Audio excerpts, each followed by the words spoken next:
Hey all, my name is Benjamin Dakota Rogers, and welcome to this panel on Spotify, put together by NERFA. It's going to be featuring myself, as well as Eli Lev and Deedee, and we're going to talk about Spotify and a bunch of other things adjacent to it. I really hope y'all find it informative, and thank you so much to NERFA for putting this together. Welcome to the discussion on, discovery platforms is kind of the overall discussion, but specifically on continuing our conversation that began a year ago with a panel called Monetizing the Internet, and now getting a little bit more specific into a tool that has a bit of a mixed reputation in our world, Spotify. And we're here with three wonderful panelists who are volunteering their time, and I'll quickly let them say hi, and we'll start with Deedee, and let me grab banners because I got it. We've got Deedee Kearney from the Moxi group. Really happy to have her here. She came in from our dear friend Biff Kennedy, a great member of our community and a member of the programming team for a long time. Thanks for being here. Thanks for having me. Very excited to offer my thoughts on this great conversation. And we're excited to hear it because, as I said, a bit of a mixed reputation in our world. So hearing from people that have things to say is super valuable. So thank you. And we'll move over to Eli. We've got Eli Lev from Modern Musician. And again, you came from my dear friend Heather Aubrey Lloyd, who recommended you. We started talking about this, and the way it works in the program committee is we come up with an idea and we sort of bat it around for a long time, and eventually we start talking about names. And we said, yeah, we should talk about Spotify. And Heather was like, Eli. And I was like, yeah, all right. Well, she's my hero. I'm so happy to be here and share whatever knowledge I can to the conversation. Thank you for that. And lastly, but certainly not leastly, we've got my brother from another mother, Benjamin Dakota Rogers, who is joining us from a bit of a rural connection. So he's occasionally going to be a little pixelated, but still happy to have him. Hey, Ben. Hey, man. Happy to be here. A little sleepy, but very happy. Oh, good. So your resolution matches your state of mind. That works out pretty well. Pretty close to that. So I guess just to jump right into it, we're talking, getting to know each other a little bit, and the idea of discovery platforms, specifically the phrase discovery platforms came up, and Eli, you brought that up. So do you want to walk us through what that means and specifically how that relates to our overall conversation here? Yeah, I'd love to. I think Spotify is just a great example of a discovery platform. So new fans can hear your music and be introduced to you as an artist. Maybe the original discovery platform was the front porch, where you'd go over to a neighbor's and hang out, and maybe a musician would be coming through, or maybe there's a local that everyone knows and love. But if you don't go to that front porch, you're just going to hear everybody talking about what happened on the front porch, essentially. Front porch moved to, maybe the radio, and then, to LPs, and then, to 8-tracks, cassettes, CDs, and obviously streaming, MP3s. And now we're at the newest discovery music platform, Spotify. Obviously, TikTok's right up there. But Spotify is huge when it comes to people learning about music that they love and then becoming fans of that artist through that platform. So to me, Spotify is just an example of one of the many of discovery platforms. Even TV and movies, sync licensing is another discovery platform. Obviously, we can't talk all about them in one conversation. We're concentrating on Spotify today, but it's just a nice way to frame the conversation. I think that this is just one way to meet new fans and build your business as a creative and as a musician. I dig that. I like that as a conversation, particularly the evolution of platforms. And I always like sort of the focus on there's never a single one right answer to this thing. It is a constantly evolving thing. So I like that 20-second walkthrough of 70 years. That was pretty well done, man. Pretty well done. Front porch to Spotify. I feel like that's a TikTok video right there. Is totally figuring out. But all that being said, like Spotify has a lot of power. I mean, it is a platform with a myriad of features and things behind it. And Deedee, I'd love for you to kind of, from your perspective and how you approach this, what do you sort of see specific to this Discovery Channel versus Discovery versus all the others. Yeah. So it's Discovery Channel. I can't use that phrase because it's a copyrighted thing. So Discovery platform. Well, I mean, I think over the last couple of years, even Spotify has grown as a really more artist-friendly tool than maybe it was a couple of years ago. There's so many avenues on Spotify that you can optimize as an artist, including an artist pick or connecting your tour dates to now connecting through Shopify, your store. You can make a bunch of playlists and add a lot of your songs and other artists and use those playlists in your socials to drive more fans to your Spotify page.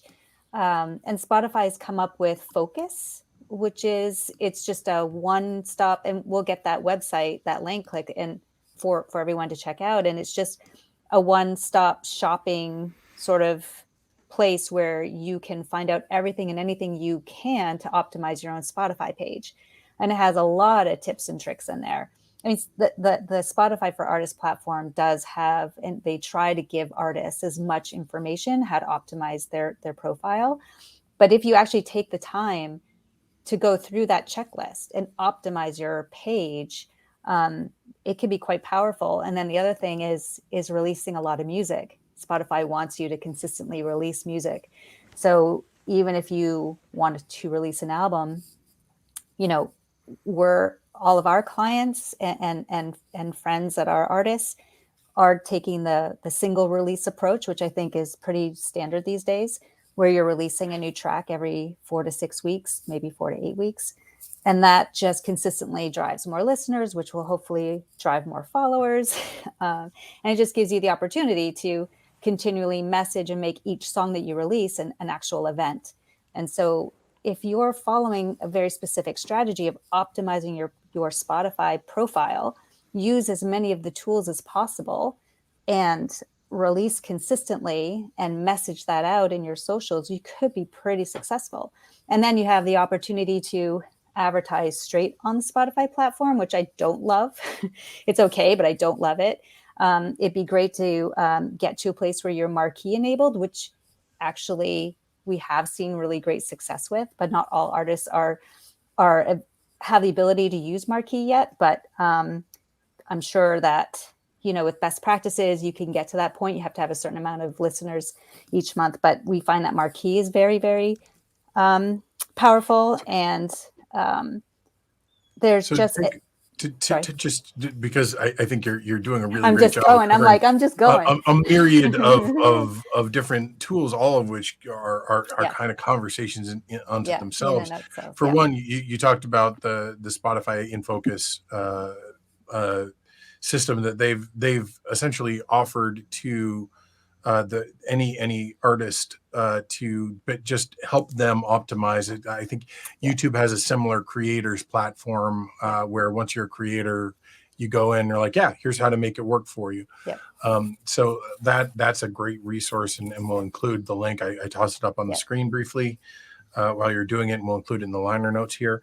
But that's a great tool. That you talked through a couple of different features, and I don't know that everyone knows about them. And I think I'm going to do my best to do what I am best at, which is play the dummy, and say you said you started, I think, with Spotify artist choices or picks or other artists, or like, so walk us through that and walk us through what that opportunity is, because I'm already thinking about a couple of ways of it. I'd love to hear your view. Well, and Eli, you probably know this as well as being, because I'm not an artist. We work with a lot of artists, but some artists choose to put their own release there. Some will choose to. I believe you can also put a playlist there, and that is a great way. And some artists will feature a friend. I've seen that too. It's just you can. It's just a way to really make your profile, if you think of your Spotify profile as important as your Instagram profile and your TikTok profile and your Facebook too, just FYI, is still really powerful, especially in a lot of other countries. But like, don't optimize your Spotify, get into the habit of optimizing your Spotify channel regularly, and make sure that is, in your toolbox. But yeah, for the artist pick, and I don't know if the other one, Eli or Benjamin, want to talk about that, but that is just a simple, great tool that people overlook, Oh, and the other thing I want to say too is, just so I don't forget to say it, is pitching to the editorial playlists. You just do it so many times. I can't even believe how many times I'll go into our Spotify and their song is releasing like today and it was never pitched. I'm like, are you kidding me? So I'm gonna, and I usually say I'll take that over for you because you're not remembering, but 2 to 3 to 4 weeks in advance, just pitch it. I mean, just do it. And so we have a checklist for our clients, but you can easily find that online, and or even make your own checklists, like upload, pitch to editorial playlist, optimize a new playlist, make sure I update the artist pick. Do I sell merch? Is my, only Shopify right now is connected directly, but I think on Merch Bar, you can also have your merch come through. But so there's all these really great tools, and they're not utilized by a lot of artists. So it sounds to me like artists need a Deedee, and perhaps in that we could sweet talk you into giving us a link to a checklist that you would recommend. Yeah, and I'd be happy to share a checklist. We've created a checklist, and I laugh because I'm like, this is a powerful checklist, but I'd be happy to share it. It's good because there's a lot to know these days when you're so that means music. Right below us in the doobly-doo, right under Ben and Eli's heads, there's a description, and there'll be a link to download that checklist. Good to know. Now would be perhaps a good time to, Eli gave us an overview. You gave us some of the specifics. Why don't we, Ben? You as an artist are using Spotify. I know your focus right now is pretty TikTok heavy, but you've seen that transition over into success in Spotify. How are you approaching the Spotify connection? But kind of two things right now. So I went from having it was 2,000 listeners a month, kind of like fairly low numbers, to 80,000 listeners a month just from TikTok, just kind of posting consistently and doing that kind of stuff. I think really what I've been using TikTok or Spotify for lately has been we pitched to editorial playlists, but we didn't really pursue other playlists because we wanted to see what we were using as a gauge for numbers, which is I think something that's really important. I have a couple of friends that have chosen recently to get off of Spotify, and at the very least, I think it's a really great way to to keep track of fans and keep track of what people are engaging with. At least that's what I've been using for lately, is seeing crossover from TikTok and seeing what's working and what's not working, and just kind of using it to mine as much raw data as we can without being on any editorial playlist or anything like that. Yeah, I has been a big thing. I dig that, and I've seen from you and Deedee, from sort of what you've led into, is in a lot of ways Spotify has changed music release patterns. Yeah. And I think, Eli, you had mentioned something in our earlier conversation about that, and I don't know if you sort of want to talk us through how that's affected and sort of the benefit of moving away from, let's say, an album-based mentality into a single-based mentality. Yeah, I have the impression that there's maybe 3 types of folks out there when it comes to Spotify. One is just anti, right? So don't want to have anything to do with it. Sorry, whatever. I don't want to hear about it. 2 is I'm curious, but I'm scared. And 3 is I'm on it, and it's kind of working, but I don't know how to get to that next level, because there's always the next level on Spotify, right? Maybe you've got 100 monthly listeners and you're stoked, and the next level for you is 500 monthly listeners. Great. Next level is 1,000. Next level 10K. Next level 100K, and it just keeps on going up, right, until you're Ed Sheeran. So I'd like to speak a little bit to those three types of folks out there. The first is like, I don't want to. I'm only here on the Spotify training to reconfirm my beliefs that it's terrible. So obviously we're here, and myself as an artist, just to let you know that it's been a huge benefit to my career, starting at 10 monthly listeners, right? Starting at 100 monthly listeners, and then just building a process and that grows slowly over time. And that's a lot in the single release strategy that Deedee was talking about. So as an artist, I don't have to spend 10K on an album and release it. I can make the song myself and release it on Spotify, every 2 or 3 months. And then after I get a bunch of songs, I can put them into an album if I want. So it's changed the way that I have released music. And I'm a folk artist. I'm a folk pop artist. So is Benjamin Dakota Rogers. So we are folk musicians singing songs with acoustic guitars and, having great success on Spotify. So that new release pattern brought me from I don't want to be on Spotify to I'm on Spotify, but I'm scared. I'm not sure how this is going to work, to now where, my shows are on Spotify. As Deedee was talking about, I've got a bio, I've got a playlist, I've used Marquee on my last single, and I can really start seeing momentum. Can you guys walk us through real quickly about what Marquee is? Yeah, Marquee is just a way to advertise your latest single on Spotify. When someone opens up the platform, it just pops up a little photo. Hey, Eli Lev's new release is out. And there's all these different kind of features that keep getting unlocked. So what that does is it lets folks know around the world that people are listening to my music and that they should probably listen to it too, because social proof is a thing. 2, venues see that and they're like, wow, he's got this many listeners, so we should probably book him at our show. Press sees that and does well with it. If you want to book, anything in your town, like they're probably going to use that numbers of festivals as well. So all those things is kind of like the benefits that Spotify brings. So I just kind of wanted to address all 3 of those different probably audiences that are tuning in right now, that there is a progression in Spotify and it can help even people who play acoustic guitar and sing songs. So, yeah. I appreciate that because I'm one of those guys, and I know we represent a good number of those people. Yeah, Ed Sheeran is one of those guys. The top streamer on Spotify right now is a dude who plays an acoustic guitar.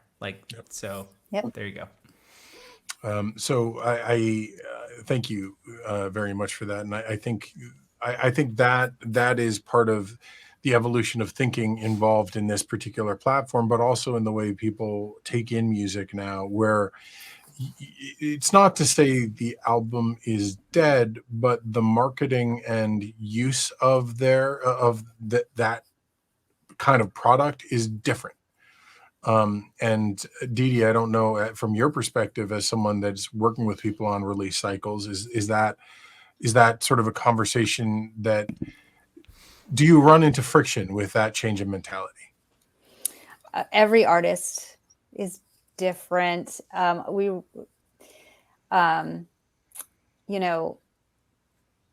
have a lot of actually folk rock and folk artists on our roster. And actually, when you were one of my folk artists was just texting me. And so I missed I got the back end of what you were saying, but can you repeat the question? So the general question is I think the challenge, Eli walked us through different mentalities, the different types of people that get involved in Spotify and how they look at that.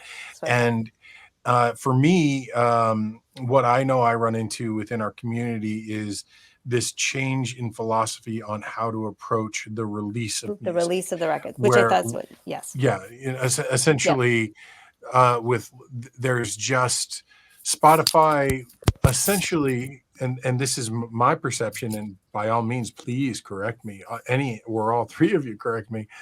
Spotify doesn't reward you anymore for releasing an album in a month versus releasing a single in a month. Meaning, if you can release a song every month or every other week or whatever, regular time frame, Spotify is built essentially to incentivize frequency of release over density of release. Is that a fair way of saying it? Oh. Yeah. I mean, for us, so I have a lot of artists who want to release an album, and then we usually advise them to let's try the single approach first. Yep. And they end up loving that. And sometimes some of them would say, well, or they'll have one or two songs and like, well, what else? I'm not writing quick enough. And so we'll talk to them about an acoustic version or a live version. So we give them more ideas. But I find that there's a lot of artists that come to us that have no idea of how to approach their Spotify and how to optimize it and what to do and how to do it. So as much as there's a lot of support out there, there's still a lot of confusion, and there are multiple strategies that one can take for their career depending on their music and their trajectory. So I would say, though, what we try to build on are those listeners, those monthly listeners, and then a return path to nurture your audience to make them become followers. And it's just this whole process that you just follow each and every week. And there's tricks that you can nurture them through your social media and through TikTok, just making sure your Spotify, if you use a link tree, we recommend artists actually create their own link trees on their own website. Super simple, because then we're sending all the traffic to their website, then we can retarget them. And so there's just tricks. And I think half the time is trying to teach and nurture, for me, our clients, is to what is the best path to take for their music and where they are in their career. But there are some that are pushback. They're like, I don't know, I really want to release this album. It's like, well, why don't you want to make a moment out of each song, or at least 3 of the songs? Because if you release an album, you have one shot and that's it. So I'd rather have. And I think that's certainly a challenge. And I would say, if Ben, if you're up for discussing it, I know as an artist, albums are near and dear to your heart, but I also know you had immense success with John Came Home, the single that you released a couple months ago, if I remember correctly. Can you sort of talk through, in your mind, the album versus the single and how you're sort of navigating that? Yeah, I feel like I'm actually at a weird place with it right now, because I've always been really pro just doing single releases and doing single campaigns.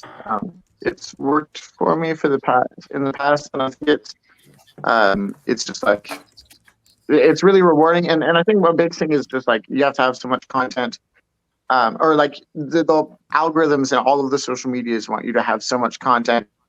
A single campaign is really conducive to that, because you can have you can individually push videos and all that stuff, and you can have like a whole package together for each song. And so the John Came Home thing was just kind of a weird fluke. But now, so I just finished recording this record, and I'm trying to figure out what we're gonna do, because a lot of the songs have already gone viral on TikTok. So we're talking about maybe just dumping the whole record online, been trying to take advantage of that and not doing a single campaign. This whole week's been trying to figure that out, whether we're going to do that. But I think in general, like the single campaign is really great, and I've always been very pro. Just because you can have your music video, and you can have your live video, and you can have your official version and your live version for Spotify, and different album art, and it just stretches out a release so much longer and gives people so much more content to grab onto. And I think that's really important. And I think maybe my example is just this kind of like weird anomaly in what's going on in my life right now. Actually, well, it's a spectacular song. It's a spectacular song, and you the work you're doing to sort of cross pollinate from TikTok. I think to your credit, you were putting in the work on both sides, and they just married in a rather fortuitous moment. But the overall idea that I think you bring up is a really good one. And both Eli and Deedee, as people that are working with artists and this mentality, I think there's sort of this misunderstanding that the system's built to make it impossible for an artist to keep up with the demand of content creation, rather than getting as much out of each individual piece of content. So I'd love to hear, Eli. I see you're nodding your head very vigorously, so I'd love to sort of hear from you your stance on that.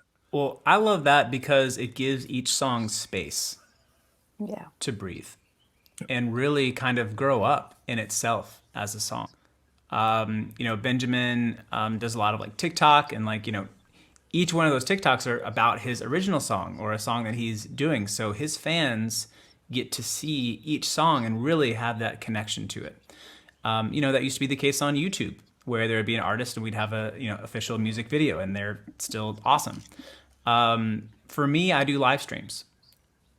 Yep. So every week I connect with my entire community off Facebook, Twitch, Twitter, YouTube, and we sing songs together. And the only way for them to really understand and get familiar with a new song that's essentially coming into the family of my repertoire is to be like, hey guys, a new song's coming out next month. I'm gonna sing it to you first now, right? Just acoustic and me. That way they get used to the song, they understand the story, and by the time it comes out, they're like, yes, we absolutely love this. And then your whole fan and your whole community is on board. So with that process, and then I can spend, I've got a lyric video after that, I've got a live performance video that comes after that, I can have a music video where my whole fan base participates in that music video and really stretch it out, turn it into a merch drop, maybe I'm releasing NFTs with this, single as well. But the point is Spotify loves that too, because now Spotify is going to push that single for, 8 weeks, 10 weeks, 12 weeks, however long that it can. So I'm actually seeing a hybrid approach is best right now. So like Deedee was talking about with the singles, but also having like once you have 3 or 4 singles out, releasing the album, because Spotify will then put each one of those singles on people's release radars for the next 2 or 3 months. And while you have all that content, like Benjamin is doing, stretching that through TikTok before the release and after the release is really smart. And it's just fun. As creatives, we're just like, all I want to do is the music. And it's boring. If you're just there in a room with your instrument, like you're not connecting with people and changing the world the way that you can. So this is all just a way to connect with people, have fun with your music, and, build it into like a multi a multi experience with the song. And that's the day and age that they're in right now. I think it's really fun and exciting. And I agree with you wholeheartedly. And in particular, I find every time we try having this sort of specific conversation about a form or function for artists, invariably the conversation, no matter how much we try to zoom in, always needs to pull back to understand the ecosystem that feeds into that particular action. So some great points, Eli, all around. And to go back to, I can't remember, Eli, it was either you or Deedee that early on sort of started going down the funnel of, well, then there's this tool and this tool and this, but that would take forever if we decided to. So like the benefit that I will throw out there, as NERFA has a conference where we have lots of panels that get very in depth on all of these things. And if you guys want to go to NERFA, you probably should. It's going to be a great time. Sorry, I feel like we're doing this. I should throw a commercial in the middle just for fun. To me, we started with the conversation of discovery platforms. I have a breakdown in my head. There are discovery platforms, of which there are over a dozen virtual discovery platforms. And then there are monetizable platforms. And those are very different in my mind. So when, Eli, you're talking about the Twitch, the YouTube, the Spotify, the Patreon, to me, those at the very least are things that artists need to decide yes or no. meaning I'm going to play in that playground or not. And if I am, I need to make a run at it. Yeah, no, I love Benjamin. I'd love to hear the first thing that I did when I was introduced to Benjamin was I pulled up his Spotify and his TikTok. I listened to his Spotify. I was like, okay, that's what he sounds like. And then I brought up his TikTok and I'm like, okay, that's his personality. You know, those two things immediately within 30 seconds, I understand as more than I did, 30 seconds ago. So I'd love to hear, Benjamin, maybe like how you kind of marry those two together. And because, I'm learning from all of you too. And I would love to kind of get some insight. Yeah, I think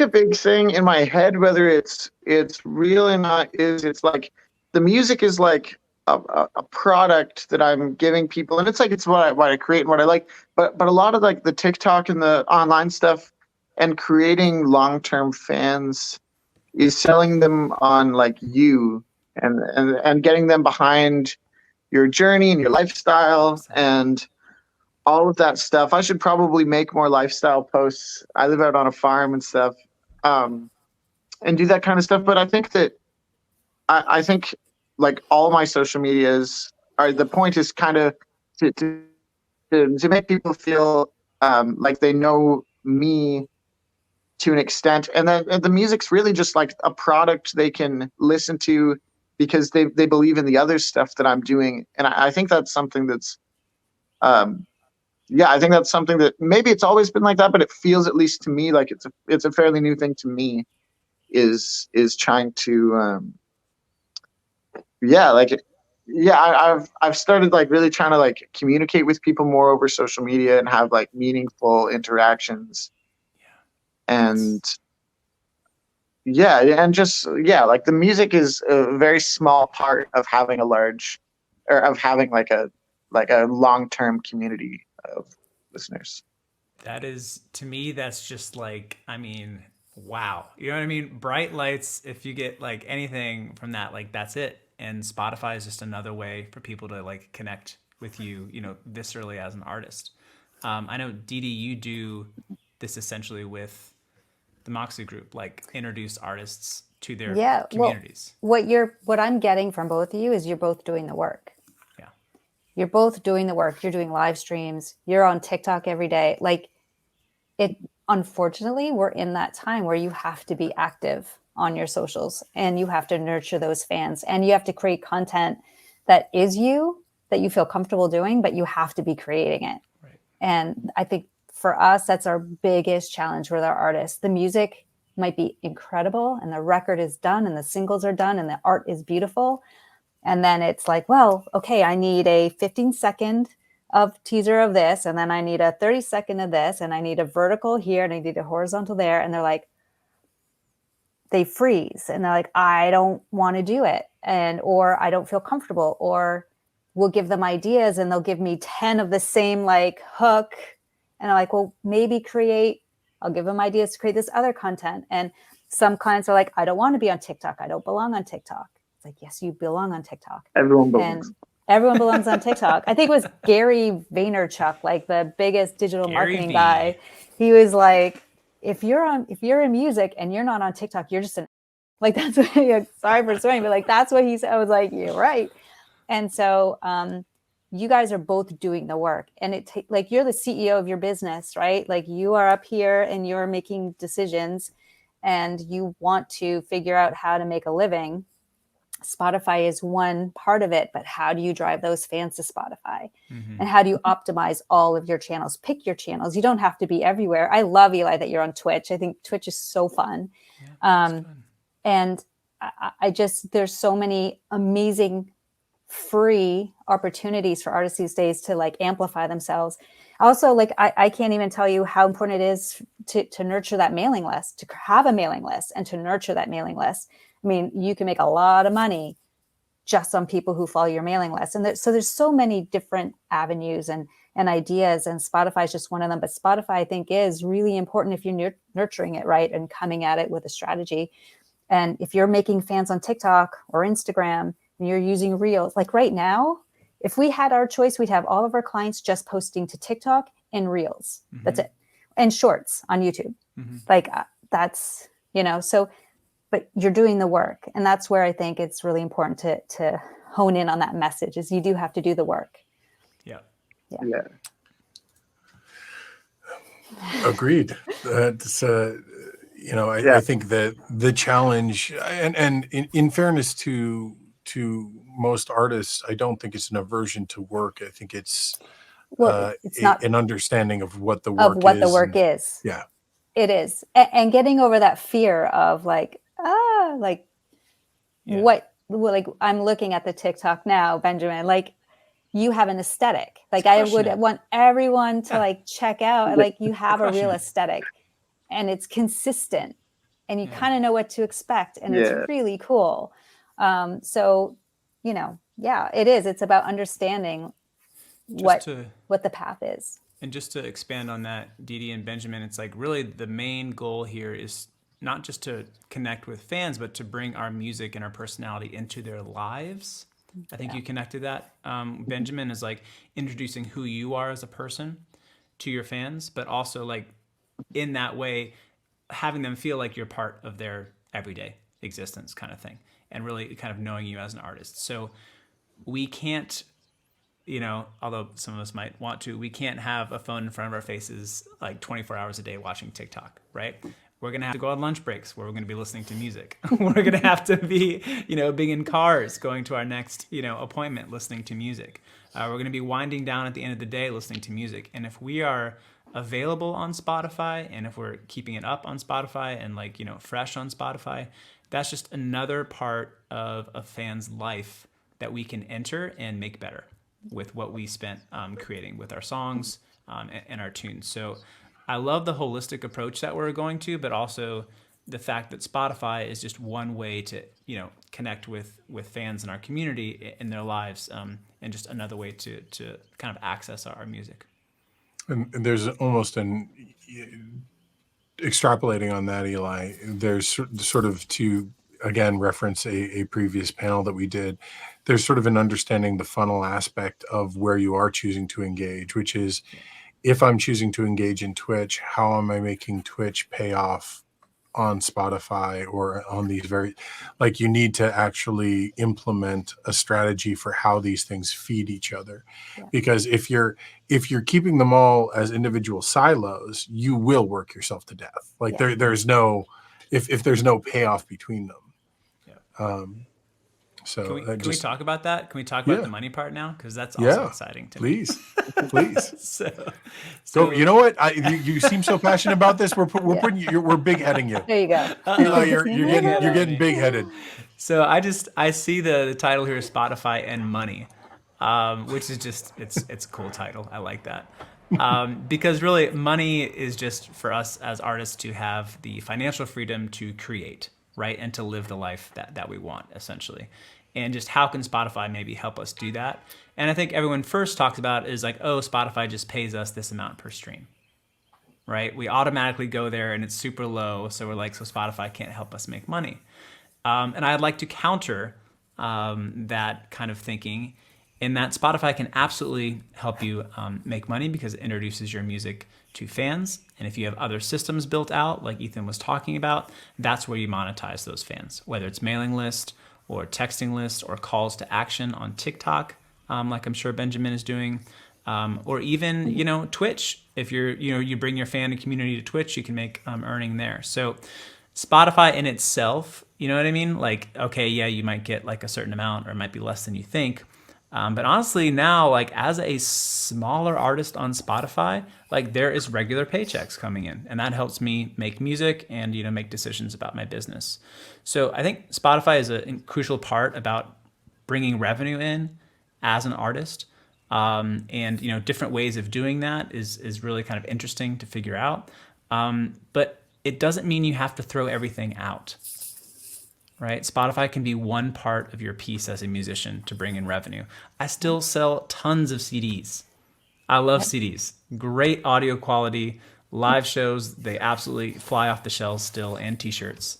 And then they go home, they have the CD and the t-shirt, and they'll still listen on Spotify. It's like a merch item. Fine. Exactly. Yeah. So I'd love to get, your thoughts on how you guys monetize your music through Spotify and other ways.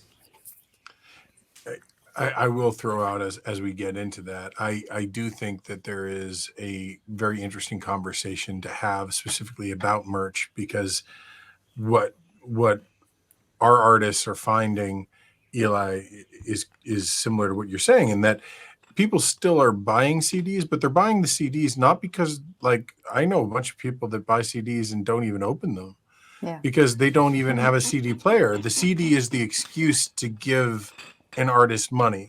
And in particular, it shows it's an excuse to give money in return for sort of the immediate attention in that space. And sort of the question and sort of the longer conversation that probably should occur at some point is the CD the right format, the right form factor for doing that? Is it, like, I hate t-shirts because they take up a huge amount of space, have a high upfront cost, and can sort of age themselves out of relevancy relatively quickly. And you now have a giant bin in the back of your car next to all of the instruments. But like, what, anyway, I like, not to completely sidetrack us, but you bring up sort of a good point. And what is the correlation? I guess what I'm just saying there is that Spotify, it even hosts your merch store. So if somebody loves your music and you go on Spotify now, you can connect it to your Shopify and they can buy merch. They can buy LPs and CDs and t-shirts, whatever they want, essentially there. And just because you are on Spotify doesn't mean that people aren't going to buy merch at your shows. Actually, they're more likely to, because then that's something that's different than just streaming, which is so, I don't own a song that, I just streamed.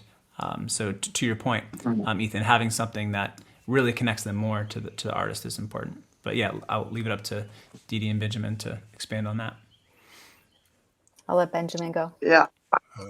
I think like diversifying your merch is really important. Having like lots of small items, and then trying to have items anywhere between, like, I try to have stuff between like $2, starting at like $2 up to like much more expensive stuff, like $300-400 things.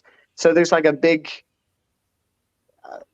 thing there. I don't know where else I was going to go with that. I was just thinking, like, the merch thing. I think it's important to have a lot more than just the CD, because I think a lot of people buy CDs really just to support. And having other things that they can spend $20 on, that maybe aren't a t-shirt or something, but that they can take home and feel like they're getting value as well as supporting still, I think is really important. What's obviously, funny? like LPs and all that stuff.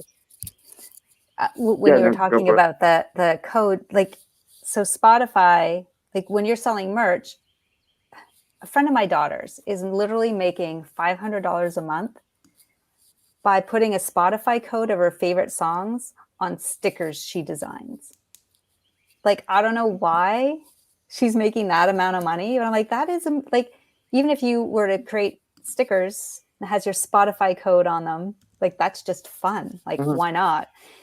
Also, like, having a Spotify QR code on a newsletter, if you're, it's like, follow me on Spotify, and you're putting that QR code at your merch booth on something, or I don't know, there's just fun ways to direct traffic to your Spotify, both from Spotify going out and coming in. So there's just so many opportunities.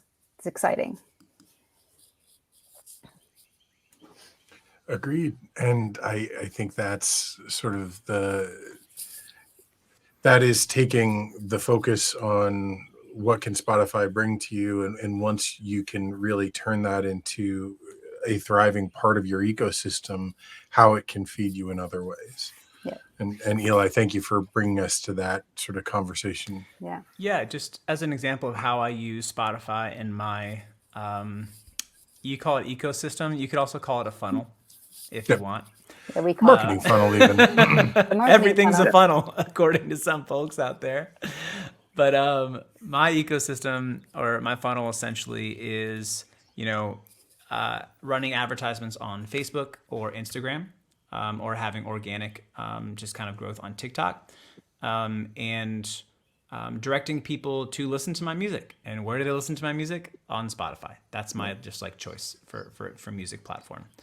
They listen, they let me know if they like it or not. If they do, then I'll send them just like a freebie and they can sign up to my mailing list or my texting list, whichever they prefer. Once they sign up to my mailing list and texting list, they get a free gift, which is pretty much a free shipping and handling, offer, which is a CD or something else that they prefer. And then they're raising their hands and being like, I love your music so much that I want to support you monetarily with that. That goes on to, higher level merch items, Patreon, high ticket items like personalized songs, songwriting retreats and house shows. But that all started with they had to like my music. And how are they going to like my music? I can't just send them a CD. I can't send them a 15-second, video. It's Spotify. So at the beginning of my ecosystem, at the beginning of my funnel, is having folks listen to my music on Spotify. If they enjoy it, then they'll like it. They'll add it to their playlists, and they'll be updated on my new releases, and they'll see my concerts on Spotify as well. So it is a vital part of how I make music my business as well. And your company, that Modern Musician, helps train artists how to do that. Right. Yeah. So Modern Musician essentially put all the pieces together for me as an artist. I had ideas of how it all went together, but Modern Musician really was like, okay, this goes here, this goes there, that goes there, and kind of like, brought the whole kind of scope. And since then, it's just, I'm making twice as much as I ever did as an 8th grade language arts teacher, which I loved. It was awesome. Aww. But the fact that I can, make music now and, sing songs for the world, and they get so much joy out of that is incredible. And that's the key there, is the world. So when you're able to run ads on Facebook and Instagram, and now even TikTok, TikTok, let's keep that out for now. But for Instagram, you can target the UK and Canada and Australia and your target audience, and you can spend $5 a day if you want, if you don't have a lot of budget. And then you have a return path, and you can retarget those people who have watched a big chunk of your video that you're using in the ad, or have commented or liked or shared or what have you. So it's just Facebook advertising, Facebook, Instagram advertising is super powerful because you're up against every artist in the world. Like there's one Facebook and one Instagram, and there's how many artists? So you have to fight your way and get attention. And the easiest way to do that, organically, you can do that by posting reels all the time and getting the right hashtags and all that, but it's hard. Where this way you're serving your music in front of the audience that really should like it because you've done your due diligence with your targeting, and you're going to get some feedback pretty quickly if people like it or not. And then those people who like it, you just keep feeding them. And that's that whole funnel ecosystem. Your cold audience, never heard of you before, are becoming warmer and hotter, and they're buying tickets and buying merch. So it's really powerful. And Spotify plays a big part in those campaigns. Yeah. For us anyway. We had a great discussion at the last conference. One of our panels was audience, community, and fan. Oh my! And it was sort of the idea of sort of the 3 concentric circles. You've got to relate it to the idea of sort of a football field. If you've got 30,000 people going to a football field, let's say it's a vacuum. That's your audience. Everyone there is someone that potentially is interested in what's going on in the field. The community are the people that have season tickets that come, that it's an event. There's a reason they have a connection to be there. There's a good thing.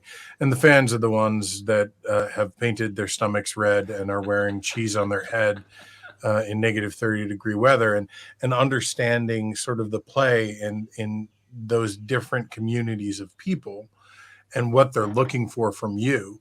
What your fan wants from you as an artist is an infinitely more intimate desire than what an audience, a general audience wants. Yeah. Eli, you talk about doing your streams, and I don't know if that hits a nerve with sort of who are you performing for in the stream, where we have a fantastic artist in our region, Vance Gilbert, who does a pajama stream every week, which is in his very unkept laundry everywhere room, with him more or less just talking, and it's one of those things that I think for his super fans super serves them. Yeah. For people just coming in might be like, whoa, what did I just fall into? So that you remind me, we work with the Adam Ezra Group, who is a folk rock band in Boston. Winners of Creator of the Year at NERFA last year. There you go.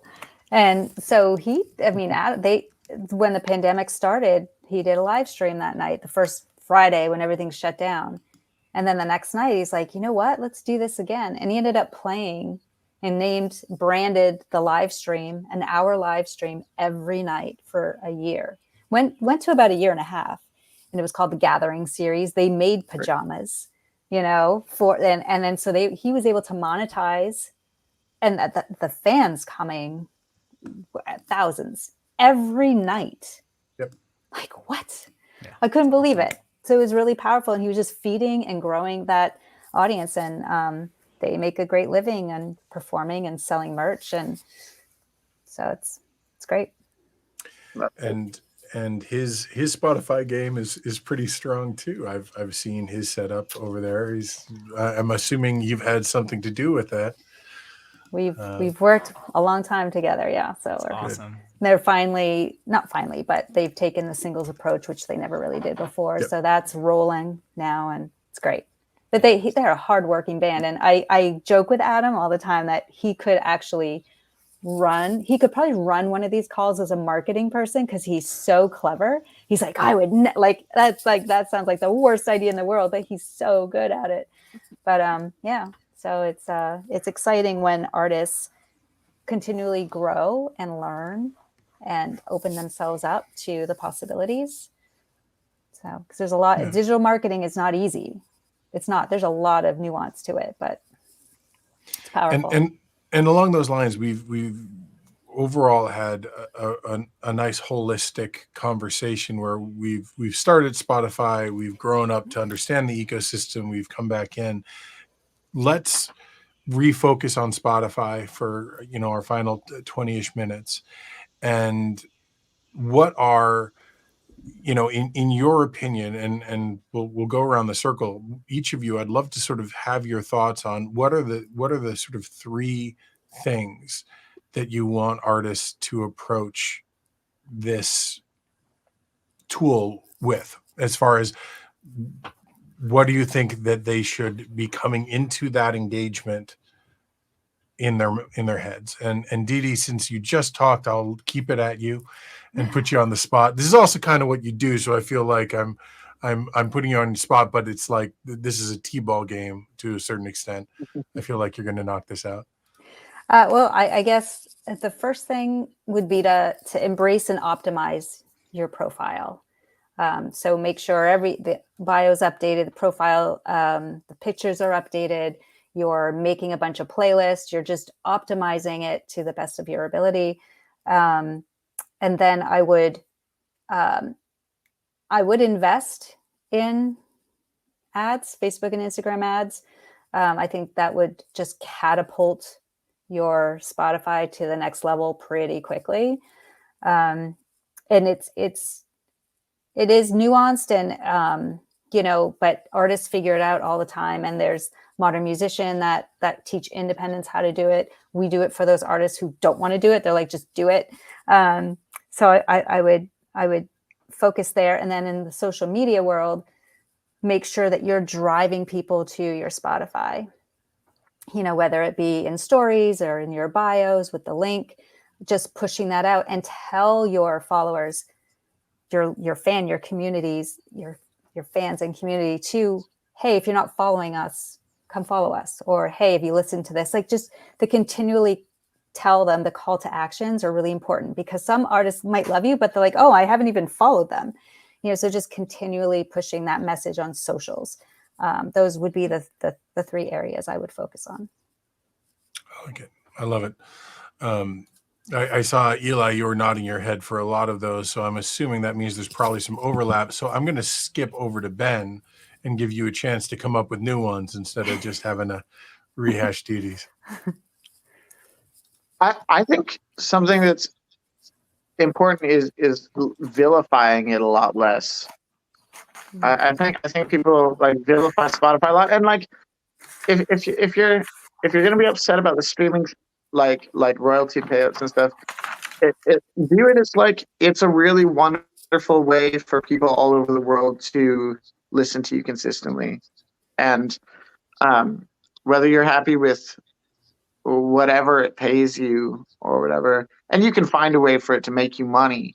But just be happy. I think being happy that it's like there's a way for people, for you to drive people to your music, is really important. And yeah, the single things, like doing single campaigns and creating value for people that are maybe followers on other platforms.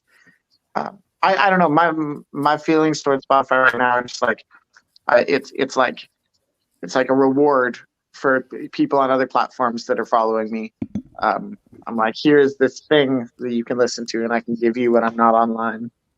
And that seems to be working, and people seem to think that's a thing. I don't know. I'm still just figuring all this out. I feel like I'm constantly just like my ideas on what's good practice and stuff change constantly. Well, but I just I'm going to embarrass you slightly, and I'm also buying Eli a little bit more time. Ben, clearly TikTok has been a significant part of the function, but Spotify also is a lot of what a lot of other people see as, oh, this person has serious merit. And the combination of all of that is starting to pay off for you in a lot of ways. You just had a crazy week last week where you got some opportunities. Would you like to talk about those opportunities?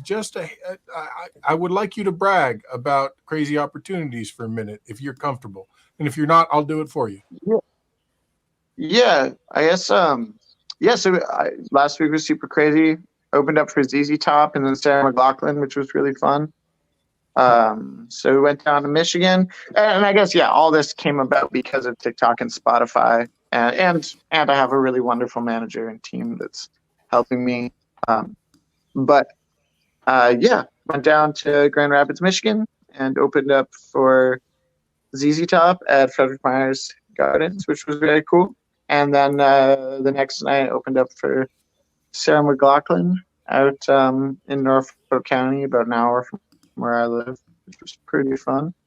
Very cool shows. But yeah, that all that's coming about just because like consistency of posting or of like releasing singles and consistency on TikTok and a lot of luck. And but lots of just being consistent, I think, is the big thing. Yep. All right, sounds good, man, and congratulations. That is a hell of a weekend tour right there. Yeah, it was a lot of fun, and it was weird. It all came in. Each gig came in the day before I did it, which was nuts. Wow, it was a very crazy week. I was on my way to pick up a new guitar, like 3 hours from my house. My manager messaged me. He's like, "Hey, can you open up for ZZ Top in the States tomorrow?" And I have work visas and stuff all sorted out. But yeah, we were like, I'm like, obviously I'll do it, but like, holy crap. Wow. Yeah, it's been lots of like very quick things coming in where it's like, oh, you gotta be in another country tomorrow. And you can do something really cool, but it's been very busy and very cool. I dig it. And moving on to Ben, who I've probably given you more time than you needed, but I appreciate particularly you've approached this from a 20,000 foot view consistently, and I dig that. But now you got three things to give me. What do you got?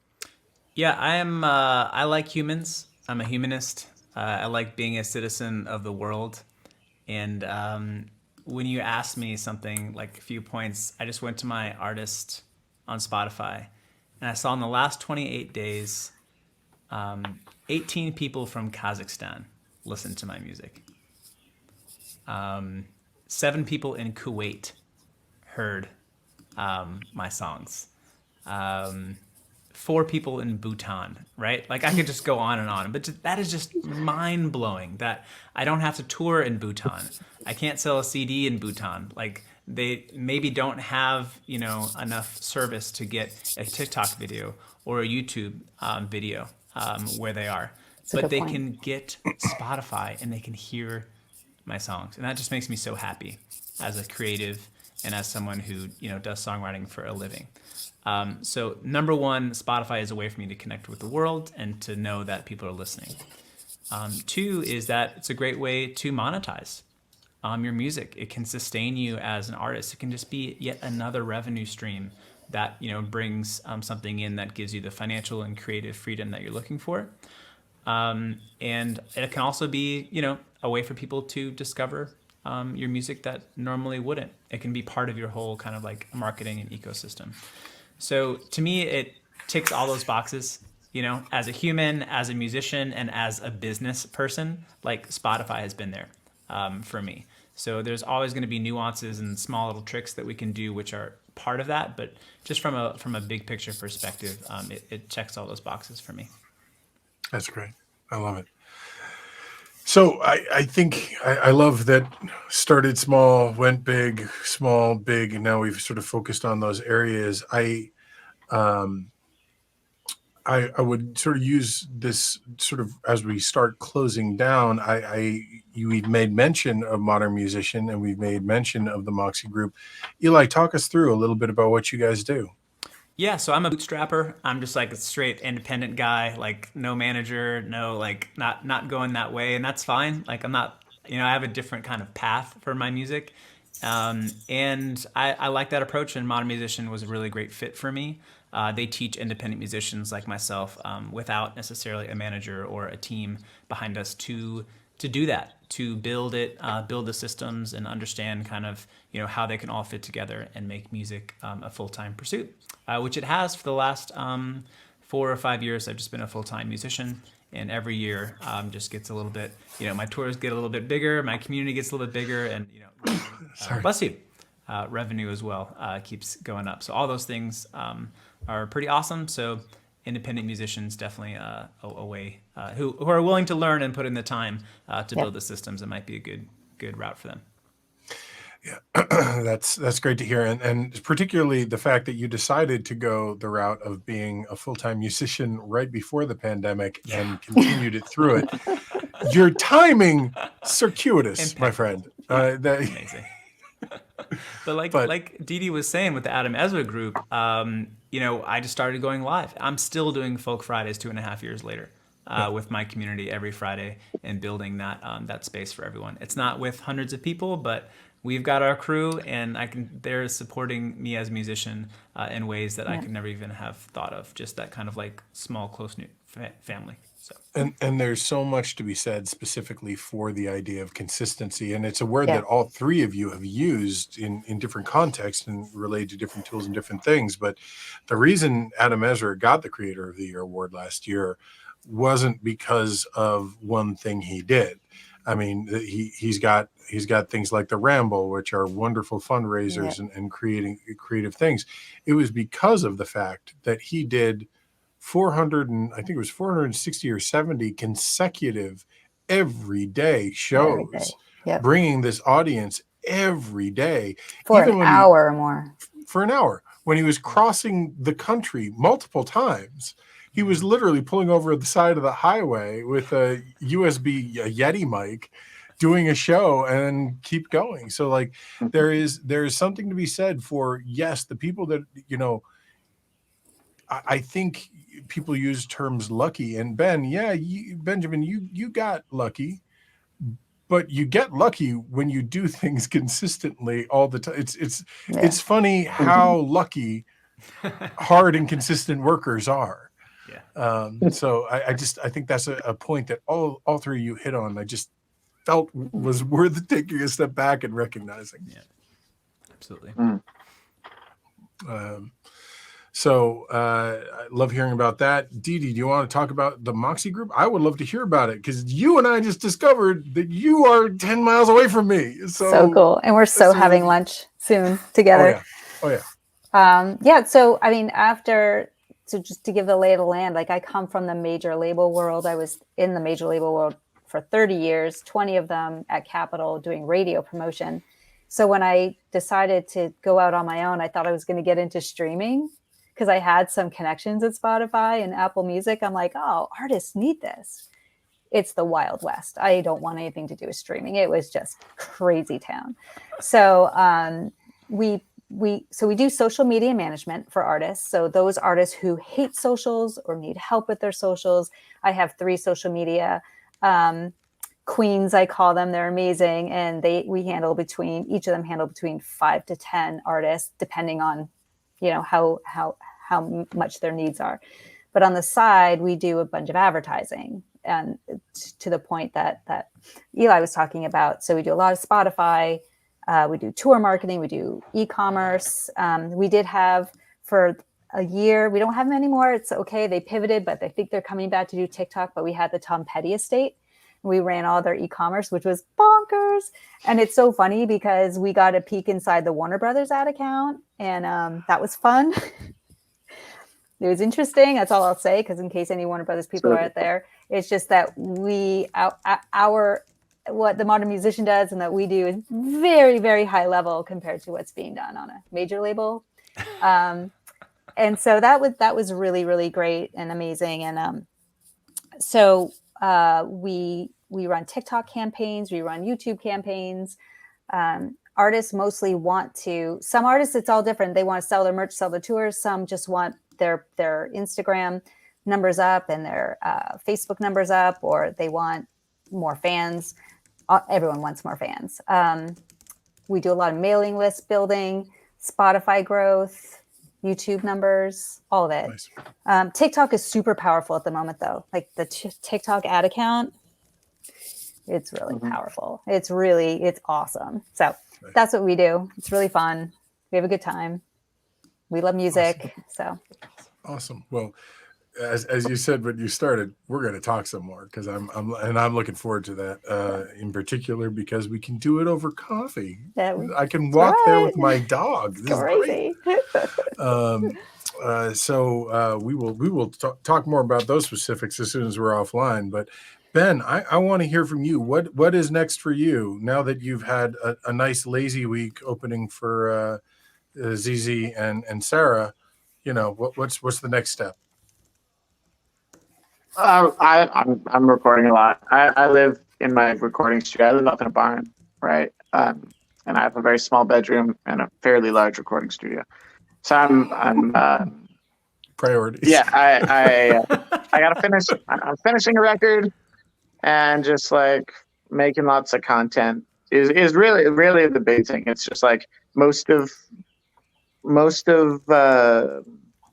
almost all my work time is spent working on just like trying to create content and trying to create things for people to connect to and feel like they're part of, I think is important. And yeah, trying to figure out better ways of doing that all the time.